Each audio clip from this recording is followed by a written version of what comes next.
Hello, my name's Philippa Waller. My name is Penelope Waller, and we are two of the directors at 4D Human Being. And welcome to the 4D Human Being podcast. What's it all about, Pen? It's all about your personal and professional relationships. It's about your communication skills, how you lead, how you work and build teams, how you are looking after yourself and your well-being, and how you are much more at choice. What do we mean by that? Well, sometimes we can get a little caught in patterns in life and we can all be a little bit on our automatic pilot.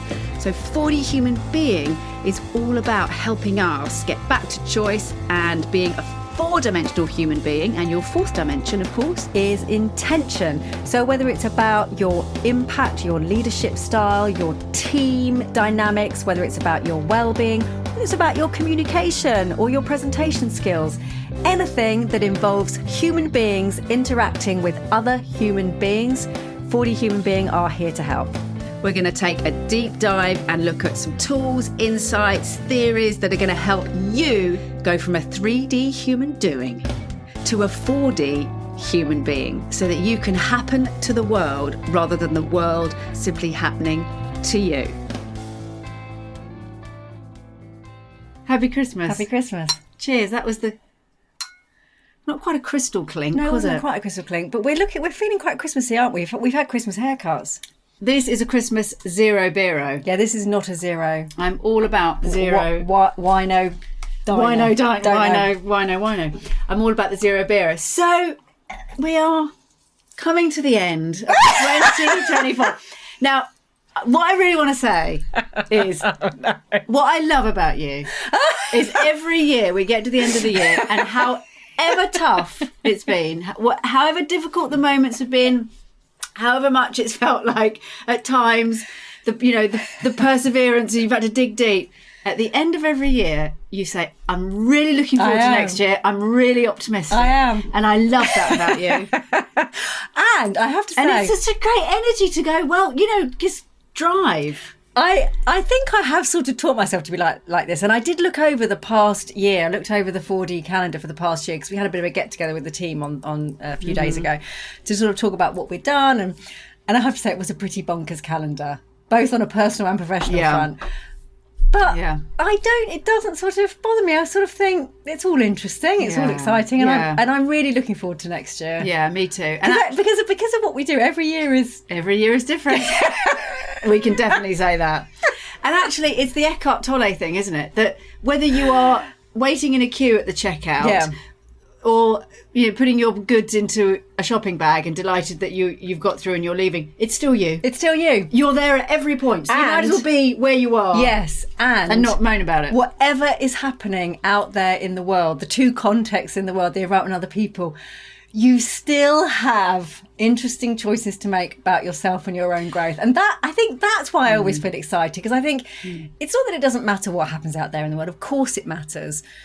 But I'm also just curious about how I might grow and respond to that. Yeah. And that's a nice place to be. Exactly that. And I think that, one of the things that's come up this year, we're going to talk... I'm not saying it's been an easy year. No, for globally, to be fair. But actually, and we're going to talk today about, we're going to kind of do a 4D wrap. Yeah. What have been the kind of standout learnings or moments for us in the year? Yeah, so exactly that. So looking sort of inside our heads as to what's been useful for us, rather than, I went on a nice holiday, which is also nice. Exactly, as opposed to the global news. And actually something that definitely came up for me over some of the big global pieces of news, the conflicts or the crises, is that it's the same for us. It's that poster of don't wait until it stops raining to dance, dance in the rain. I paraphrase it terribly there, but dance in the storm. Don't wait for it to pass because you'll be waiting forever.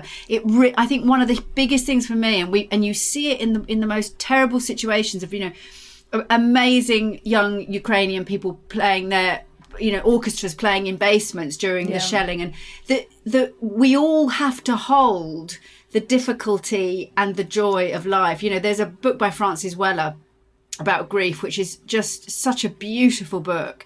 And one of the things he says in that really stood out for me during a time of grief and bereavement, and it's the same for loss or change or uncertainty, is we have to learn to hold the sorrow and the sadness right alongside the joy and the moments of love and connection. I think that's part of the reason that things on the global news can affect us so much. And I mean that in terms of not only the tragedy, but in terms of the joy. So there was a news piece, wasn't there, in Syria, and a prisoner was found, on camera.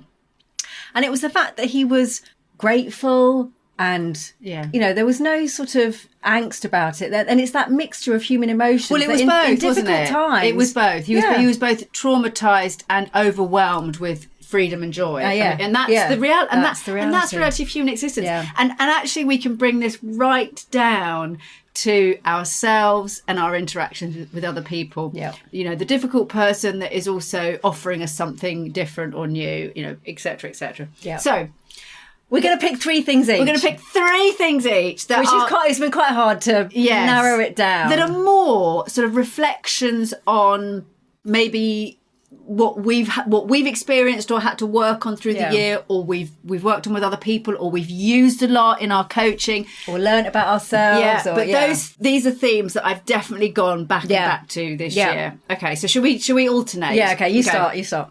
I am going to start. By the way, your hair looks absolutely brilliant, I have to say. You've gone like a full 50s. Yeah, so it's sort of 50s/60s. Both gone for sort of short Christmas haircuts, as you know. I think it's really working. It's easier. I mean, not that it's important, but you got to take the good bits where you can find them. It's the season of bobble hats, so you do have to think about hair under bobble hats, don't you? It works. And you got that little kind of just hitting it at the right level. Yeah. Kick out. It's working out. It's working. So shallowness. Should we go about that? Okay, one thing. Okay, so my first one that I want to talk about, this is sort of personal, but also really speaks to systemic value systems. Let me explain that. Is patience. We've got lots of peace today, by the way. Yeah, we've got lots of peace. The virtue of patience. Yep. Because I think whether we're talking about it personally, whether you're someone who's not very patient, or you're somebody who struggles with patience, or maybe you have a lot of it, or we're talking more widely about the kind of values that are being driven or encouraged, and we're really socially in the green value set, certainly pushing towards it. I mean, it's we could talk about how that polarizes pendulum, people, but actually in that green value set, there's a kind of expectation that we should all be nice and kind and patient all the time, and I've definitely worked on patience because I have, I operate at a like go. Well, it's hard to have that sort of go entrepreneurial energy and creativity and patience at the same time. Patience at the same time. So what? And there's something I've learned about this, and I really want anybody who doesn't feel that they're very patient, or people say to them, oh, you can get, you're quick to temper or quick to get irritated or impatient. There's definitely, it's like everything, isn't it? There's definitely a space for taking a breath. Like, I'm 100% behind that. We are generally far too reactive. A lot of people are far too reactive. Not everybody, but a lot of people are far too reactive. So definitely that pendulum can swing for a lot of people towards more patience. Take your time, let the emotions run through, because otherwise they'll drive the bus, and actually things do seem better in the morning usually, or a day later. Like, definitely that can be an absolute life changer. Yep. What I've also really landed on is, if we push patience so hard that everybody should just be patient, and that there's a danger that nothing gets done. Yes. And I think something I've experienced this year is so much patience, and to not create any push or worry or conflict in some situations, that things haven't moved. Yes. And it's not to get, dog is impatient. It's not to get impatient towards a person. It's to allow some impatience once you're not being driven from a negative or too strong emotion, to allow some of your impatience to drive towards movement. Well, we all do want to make things happen. Yes. Otherwise it just gets frustrating. Well, it's a really good reflection on what we would call the red energy, the do energy, that can sometimes get a kind of bad press, bad rap. People want things their way, they want things done now. But you do actually need it in a system. Yeah. And so I agree. We have to find that balance. Yeah. And actually maybe it's that we swing a little bit between the two as gently as we can. Yeah.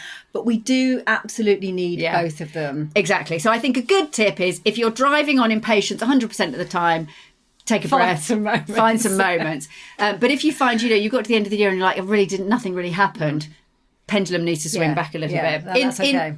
In the spirit of driving a project and us all being our best, not punishing anybody for not being quick enough. No.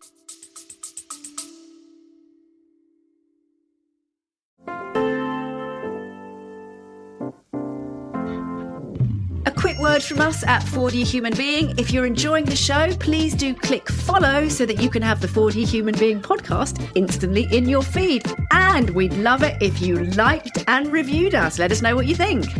Please do think of one or two people that you could share the 4D Human Being podcast with.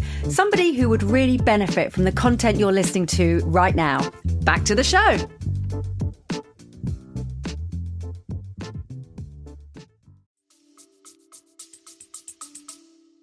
I would say that generally, maybe this is a huge generalisation, but perhaps a lot of us could practice a little more patience. We're all human beings with faults and I think initial patience. Yes. And then see how things go. And then allow yourself to see what needs to happen. Now let's go. Yeah. Okay, that's my first one. So my first one is persistence, which is one of my favourite qualities, which I think I can own as having quite a bit of persistence, which doesn't mean that you have to sort of shout from the rooftops and make everybody sort of follow you or believe what you say or, push everybody your way. It's like sort of like a gentle strength that stay the course that I quite like about persistence. And I think about this both in terms of my personal life and my professional life. So professionally, an example might be, you and I are quite practiced in the work that we do and can often see things quite quickly that perhaps could be useful to a client, but sometimes it's hard to see that in ourselves, and that's sometimes it's tough for clients, and we get pushback, that I don't think that's what I need, and when I am gently persistent, it always pays off. Yeah, so don't get put off. Yeah. Sort of broken record technique. Just stay with it. But it can be very gentle. Yeah, it can be a gentle energy. Yeah. They do often say, they talk about sort of, if you want to do a project or run a business, or, you're looking for success in some arena, of course, persistence is one of the most important things because if you fall at the failure and don't pick yourself up again and try again, of course, it's impossible then to get to success. It makes me think of rock formation and rivers, that they don't get formed by a tsunami, they get formed by years and years of drip. Quite like drip, that. Yeah. And if I think about people that I really admire from my previous life in corporate, it does tend to be more those people that are just sort of gently persistent and gently move through the storm. Yeah, and actually that's right, and it's moving through the storm. Yeah. That it's the old saying, isn't it, that if you can keep your head while all around you are losing theirs, because what we've seen a lot over the years is during turbulent times and times of change, it's often the people that just keep steady. Yes. That see it through. Yes.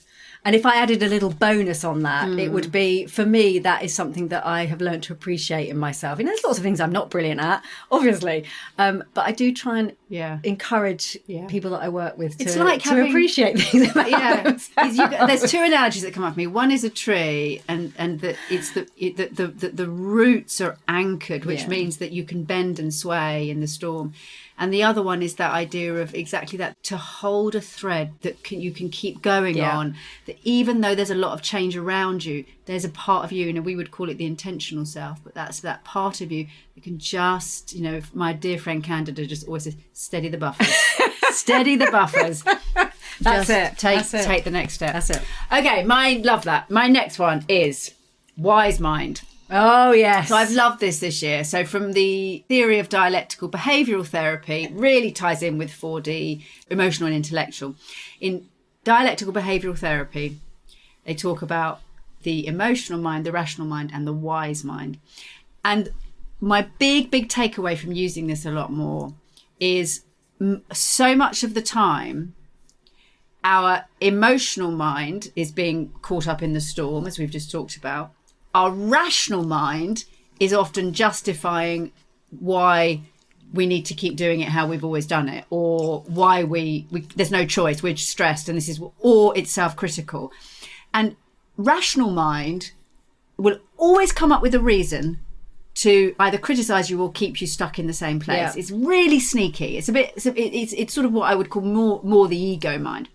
And rational mind, this is what I love about the model, the realization. Most of us have a rational mind that thinks it's the king or queen pin. Rational mind thinks it's sitting on the throne of superiority and nobody knows better than it. But actually, it's like when we talk about spiral dynamics, you can't see up. Yes. In terms of value systems, in terms of development, you can only see down. And rational mind can't see anything above it. Yeah. But we have a much more wise mind, and that's what dialectical behavioural therapy calls it. A wise mind. That word even feels calm. Even feels that actually can stop, can listen to the chatter and justification or criticism of rational mind and go, oh, hold on a minute. Pop yourself on the benches for a moment. There is another way we can do this. And we would call that the intentional self. But what I love about it is catching rational mind who's read all the books, been around the block and thinks it knows everything and actually is not the smartest part of you, is not the smartest player at the table. And that's the bit I love about it, is going, oh, hold on a minute, there's a wiser part of me. So when you find that you say, well, I had to, I've no choice, I'm stuck in this, they should, all of those, that endless turmoil of rational mind with all the thinking and anxiety, you have a wise mind somewhere that can go, I'm just gonna pop you off your throne. I think we know something more than we know something more. Do you know, it's really interesting because it's not a word we use that much, wise and wisdom. And yet, if somebody said to me, I think you're very wise, I would see that as the biggest compliment. Like, well, we said, who doesn't want to be wise? Well, we said to a dear friend of ours, didn't we, Gassan, yesterday? We don't want to grow old, we want to grow wise. Yeah, and that's it. Yeah, we don't want to. It's not about growing old; it's about maturing. Love so it. That's my other one. So the chatter in your mind, pop it off its throne. It doesn't really belong there. Go and give it a sandwich and let wise mind take the crown for a bit. Yeah, we love wise mind and we love wise people. Wise mind has so much more choice and can actually just let go sometimes. Love it. Well, my second one is appreciation. And this has been a big theme, again, sort of probably largely professionally, but partly personal as well, that how important appreciation is to us as human beings. We talk a lot about the fact that as human beings we want to be seen. We really want to be seen and met with who we are and what we do and the value we bring to the world. And my experience over the past year has been that people intentionally are well-intentioned in terms of appreciation, kind, professional people, care about each other, see each other doing a good job. And yet, in terms of what we would say is where the tip of the arrow meets the world, what we actually see and feel from each other in terms of appreciation, for me, there is still more work to be done. And it's not that anybody, like I said, is poorly intended. It's just we're busy. There's lots of things we need to do. We're on to the next thing. It's been a very difficult year from a macroeconomic perspective. And we're working hard to... And often a microeconomic perspective. And, if I think about, for example, like today, I went out for breakfast with my mum today. And the waiter said, if you could go onto the website and, leave a review. And it's so easy to think, I haven't got the time. And I did it. And I thought, it's just 30 seconds. It goes back to the patience thing. It's 30 seconds. And it was meaningful to him. So for me, personally and professionally, I'm really going to continue to try and pull appreciation really firmly into 2025. It's not that we don't feel it. It's just, do the other people feel it? Yeah. What if you had some kind of mental rule that every interaction needs to be followed by an appreciation? Every relationship needs to be followed by an appreciation. That would change your day. It doesn't have to be huge. No. But that would be a very different experience to, great, let me know when you'll get that done. Yes. And also just be aware of when we think, well, that's what they should do. That's their job. That's what they're supposed to do. Well, yes, and... Yeah. Life's not easy. Life's not easy, and that's still the value that people are bringing to the world. And in terms of how they do it, that's also their choice, and it's important. Well, and also you could say that in a restaurant where that's their job to serve me, so I won't say thank you when they clear my... But it changes my experience. Exactly. Relationship, relationship, And it costs nothing. Exactly. That's my second one.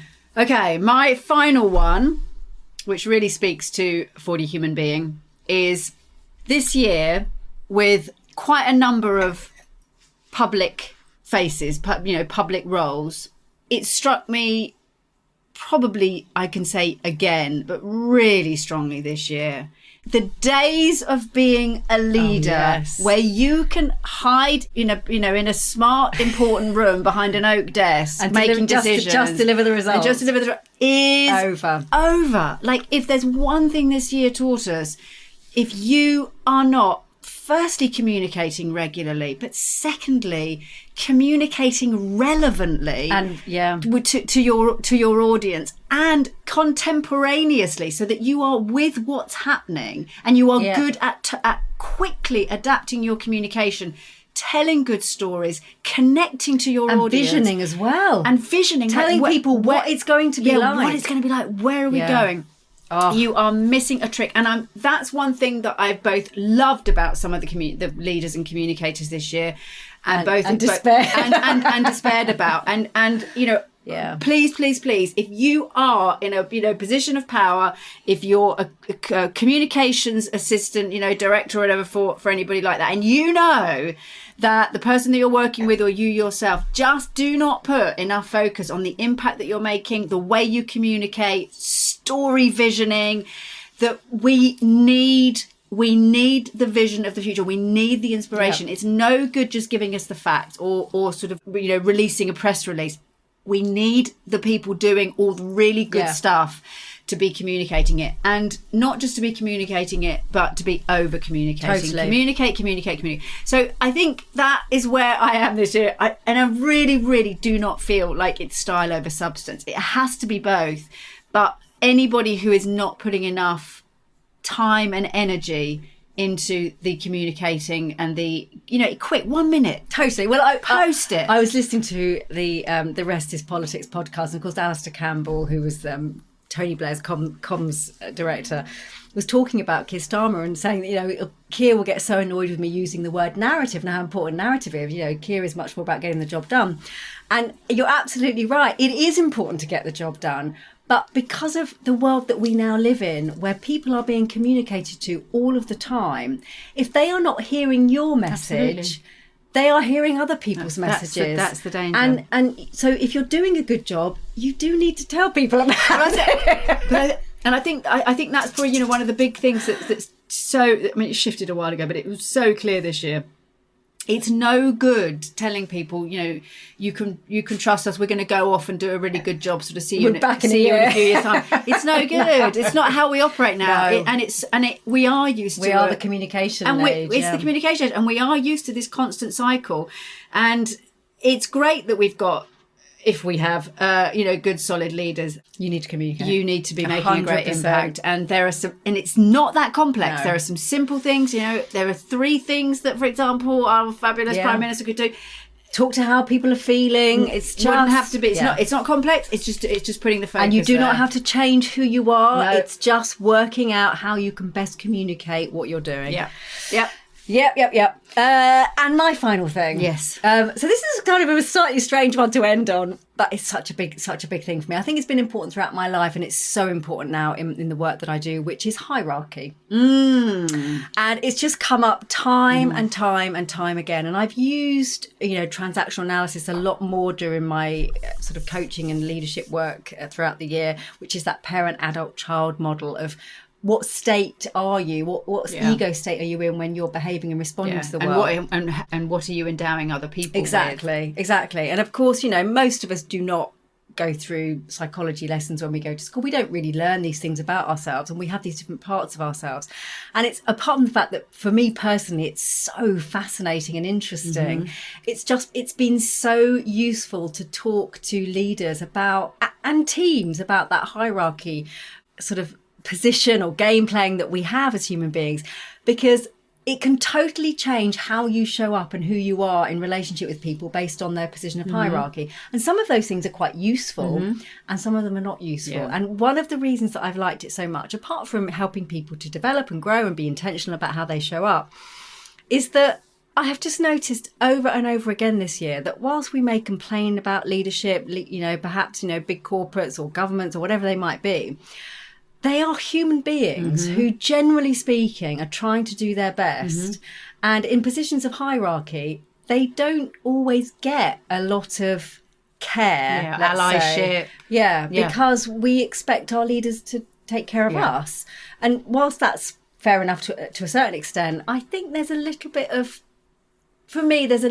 levelling up to be done in terms of, can we show up more as adults so that both of us are doing better in that relationship? I think there's two things that come up for me there. One is, notice if you are disempowering yourself by endowing somebody else with power over you 100%. As an authority figure.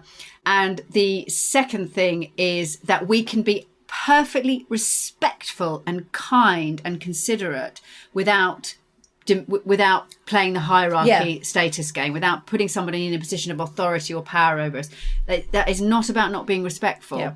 So I agree with you. And for me, it's the thing that often is the invisible piece that means that people have hit their ceiling in terms of promotion, that they can't quite work it out, that either they're caught in the sort of the meritocracy web where, well, I'm brilliant and I've done all my work and I hit my results and I get all my targets, why aren't I being noticed? That's one sort of trip up, because they're not networked, or they're not, they haven't taken a seat at the table, they haven't run ahead into I'm already acting as if, all of those things, and haven't got a global mindset. So there's plenty of other things, but one of them is also, sometimes we don't even quite know what it is, but people will feel it when you are behaving in a way that is indicating either implicitly or explicitly, I'm not on your level, you're above me. And when we communicate that in any way, that consciously or unconsciously, that other person is absorbing that message and already have decided that you're not on a level with them. So why would they put you on a level with you? So also it's very different when someone just comes and takes a seat at the table and offers us something to help out, rather than, will you give me a chair at your table? Like, oh, another person asking me for a chair at the table. I wish somebody would just come and put something on the table. So it really is, isn't it? Like, it's totally. Think shoulder to shoulder. That's exactly right. Think shoulder to shoulder. Not that they're taller than me. I'm with you. Respectful. I'm with you. What can I offer you? Exactly. It's not only in terms of your career and what possibilities you'll have. It's literally how you feel, how you feel in a room of people. So that's a really big one for me, is hierarchy. And I'm going to be working a lot on that next year. That makes me want to wrap the whole thing up with, in a really tough job market, and things are changing a lot, there's a lot of people who are out there asking, who can give me a job? Who can give me something? And a really good question to ask, which ties in with that authority piece, is, what can I contribute? What can I give? I mean, can I come and spend an afternoon? Can I offer you some of my time? Can I offer you some creative ideas for your company? I just want to do it because I really want to contribute. So how can you contribute? Because that is going to take you a lot further. I want to appreciate you at the end of 2024, Ken, and to shout out to Matt as well. It's been an absolute joy. It's been a cracking year in many ways. And here's to 2025 with my optimistic twin and business partner. Let's do it. Thank you so much for listening to this episode of the 4D Human Being podcast. We hope you enjoyed the show. Do take on board some of the insights, tools and tips, because every time that you try something new to get back to choice, you are making a vote for the you that you want to become. And I love that phrase, Pen. I do too. And please do share this episode with somebody that you know would really benefit from the lessons and learnings we've been chatting about today. And of course, if you're interested in more from 4D Human Being, do get in touch. We run workshops, trainings, online, in person, conference events and keynotes. We've got the 4D On Demand platform for your whole organisation. And we do have a free Essentials membership where anybody can sign up for absolutely free to access some of our insights, tools and tips. So do get in touch with us if you'd like to hear more. We cannot wait to hear from you and to carry on the conversation.